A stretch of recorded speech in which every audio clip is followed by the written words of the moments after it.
Hello, children. Um, Welcome back to the geography class. In between, we had started with South America, and in between, we had taken a pause because of your first assessment that was going on. Well, now that geography assessment is over, we are again going to continue with South America. And if you remember, we had done South America location, we had done map pointing, we had done. We had also done the cities, important cities of South America. Now, what we are going to do today is that we are going to start off with the physical features. So, everyone, please turn to page number 111 and follow the physical features of South America as we learn through the video. Now, as you can see, the four major physical divisions, you may underline this, four main physical divisions are the West Coastal Plain, the Andes Mountain, the Central Plains, and the Eastern Highland. As you can understand, the West Coastal Plain will be located over here in the west. Then the Andes Mountains are over here. The Central Plains, you can see the entire green region. If you remember, when we were doing maps, the element, one very important element of the map was color. And the green color helps us to understand that it is a plain land. And see, it is drained by so many rivers. And lastly, the Eastern Highlands. Again, remember colors? Sort of yellowish brown, that means it's higher, and this is dark brown, which means this is the highest position as far as elevation goes. So basically these are the four major physical divisions of South America. Now coming to the first one, this is the West Coastal Plain. As you can see, the West Coastal Plain is highlighted here in the western part of the entire continent. You can see that it is very narrow in nature, and it lies between the dark brown Andes Mountains and the Pacific Ocean. So obviously the Pacific Ocean is on this side and this is the Atlantic Ocean. And you can also see that it more or less extends along the entire length, that is from the north to the south. It is extending from the north to the south. And though it is very narrow, and if you look at your textbooks, you can find that the average width is around 10 to 15 kilometers. But in Peru, it is very, very wide. It nearly becomes 80 kilometers in Peru. So this is the Western Coastal Plain, and these are basically the points which you need to remember.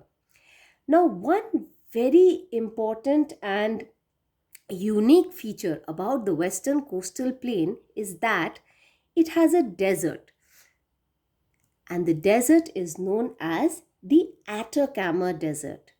We saw that the Western Coastal Plain, obviously as the name suggested, was in the west. Now, the place where I showed that it was the widest, it is also actually a desert region. Can you look at the actual photograph of the desert as it's shown here? It's an actual photograph. It's a beautiful photograph, and if you Google, it's a beautiful place, they say, and if you Google Atacama Desert at night, it is so beautiful, and the starry sky is such a wonder to see over the Google pictures. You can do that. So Atacama Desert lies in this Western Coastal Plain, and it is the driest desert in the world. But did you know, the most interesting part is that in spite of being a desert and a dry region, it is also the home to about 1 million people in South America. Isn't that amazing? So what we can do is, as a research, we can find out that how is it possible that a desert can attract at least 1 million people to come and live in it. So there must be some other things which are making livelihood possible for these people. So let's do a research on that. I will also post it as a research, but let's do a research on that. So this is a very, very unique feature about entire South America, the driest desert, Atacama Desert. Though the next physical feature is the Andes mountain, but for today we will skip it. We will take it up another day and we'll devote the entire day to that Andes mountain. So skipping Andes, we come straight to the central plains. As you can see, more or less central plains, and when we were talking about the central plains in the beginning also, we saw that it was a place that was drained by several rivers, and it was green in color, which meant that it should be having a lot of vegetation. It's a plain land drained by rivers, which means the rivers are also bringing in a lot of alluvium or silt, making it rather fertile. And if it is fertile, and that makes it, attractive for people to cultivate crops there. And if not that, it makes it possible for vegetation to grow naturally there. So whatever be it, in any place which is a plain land drained by rivers, there will be a lot of natural vegetation. So more or less it is a green and grassy area filled with trees, and since there are rivers, there are also abundance of water in there. So let's take up the first one. The central plain, which is in 113 numbered page of your book, this is of course a lowland region since they are drained by rivers. They are bordered, you can underline, by Andes in the west and also underline eastern highlands. So that would be in the east. The main river systems of this area from the north are the Orinoco, the Amazon, the Parana, Paraguay, Uruguay. All these rivers you know because you have actually plotted them in your map pointing. If you don't remember, take out that water bodies map and have a look at it. You have actually plotted them all. So now, coming to the first one, the Parana, Paraguay and Uruguay collectively form the La Plata river system. See, this is the delta of the La Plata, and just beside that, in this photograph, we can see that there are a number of rivers. If you look into it, we can see the Parana Grande, the Uruguay, the Paraguay, the Uruguay, the Negro, and there are many rivers. And the picture absolutely on your left hand side, it gives you an idea where the La Plata river system, the plain land, is located in South America. Now let's move ahead to the north of South America. Look at this. If you look into the world map, this is South America. This is the area which is being projected in detail. We can see that this is the Llanos, and it covers parts of Venezuela and Colombia. Please do not confuse it Colombia with Colombia. It is Colombia.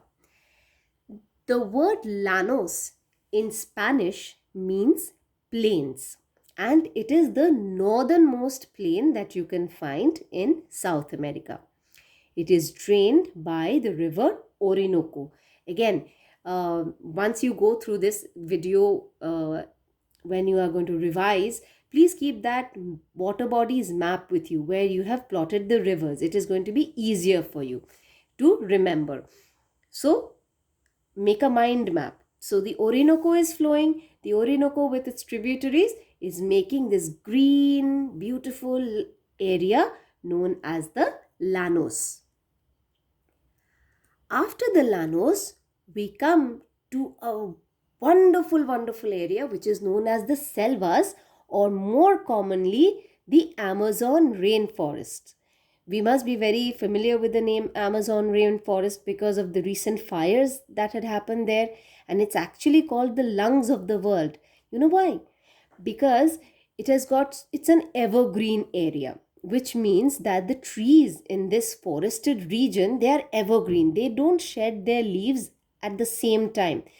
And it's such a vast area. Can you see this entire area of South America drained by the Amazon river and its tributaries? Such a vast area with so much of natural vegetation. It absorbs such a lot of carbon dioxide and gives out oxygen that it plays a crucial part in cleansing or purifying the atmosphere of the earth. So when we talk about otherwise the location, if Llanos is here in Venezuela and Colombia, over here just south of the Llanos is the Amazon rainforest or the selvas, and it is drained by the river Amazon. And since it is close to the equator and it is an evergreen forest, it is also known as the equatorial rainforests. So, and since it's close to the equator, obviously this is the area where you get constant rainfall, which is the reason why there is such lush growth of vegetation. Moving ahead, we come to the Pampas. This is a grassland. It is located in Argentina, and since it is located near the Tropic of Capricorn, which is 23.5 degrees south, this is also known as a temperate plain, and it's basically lush green grass. So can anyone tell me, I mean, it's not possible for you to tell me right now, but does it come to your mind that if there is a lot of grass in front of you, what is the type of livelihood that you're going to choose? The best form of livelihood here is therefore cattle rearing, because there is abundance of food for the cattle in this region. Then we move ahead to Gran Chaco. This is located in the Paraná-Paraguay lowland. If you remember the La Plata river system, just near that in the Paraná-Paraguay lowland, this is Gran Chaco. And since there are so many rivers that are draining this area is very highly inundated and it's an alluvial region. This alluvial region is often flooded and it becomes marshy. Can you see how flooded and marshy this region has become? So this is again a flat land, a plain land, and when the rains come, the rivers overflow, the area becomes rather marshy and inundated. The last thing that we are doing today is discussing about the Eastern Highlands. Location wise, we can see that obviously it lies in the east. It is formed by the Guyana Highlands and the Brazilian Highlands. In all probabilities, the Guyana Highlands and the Brazilian Highlands were one single highland. But the Amazon River, which flows in between, has actually eroded them and separated them. So it is separated by the river Amazon. The Guyana Highlands, they lie to the north of the Amazon basin, and if you can see that it is also sandwiched between the Llanos grassland and the equatorial Amazon rainforests. And just below the Amazon basin, that is the Brazilian Highlands. And as the name suggests, it lies in the eastern part of South America and it extends up to the Atlantic coast. Now, what is very interesting, what are the things that you have to remember here, you may underline, is that they are very steep over here. They rise very steeply from the Atlantic coast, and then they become gentle, because we can see that Gran Chaco is a plain, Pampas is a plain, Selvas is a plain land. So obviously, rising steeply from this side, they become very gentle and a plain towards the central plain region, which is located in the center of South America. And after that, the Andes again begin here as a highland. But the difference between these Guyana highlands, Brazilian highlands, and the Andes mountains is that the Guyana and Brazilian highlands were formed way before the Andes was formed. The Andes is a young fold mountain, but these highlands are very old, and therefore they are composed of old hard rocks. Here also we find a desert. Over here in Patagonia, Argentina, this is the Patagonian Desert. The Patagonian Desert lies around 40 degrees and 50 degrees south in Argentina, which makes it a rather cold place. So unlike the Atacama Desert or the Thar Desert of Rajasthan or the Sahara Desert of Africa, it is not a very hot and warm desert. It is actually a very cold desert. Cold wind blows here. And did you know that this along the coast of Patagonia over here, you find a lot of killer whales or orcas. They come over here and they hunt seals. So it is a very, very beautiful place, and it teems with beautiful wildlife. So that is it for today. Please study the chapter well.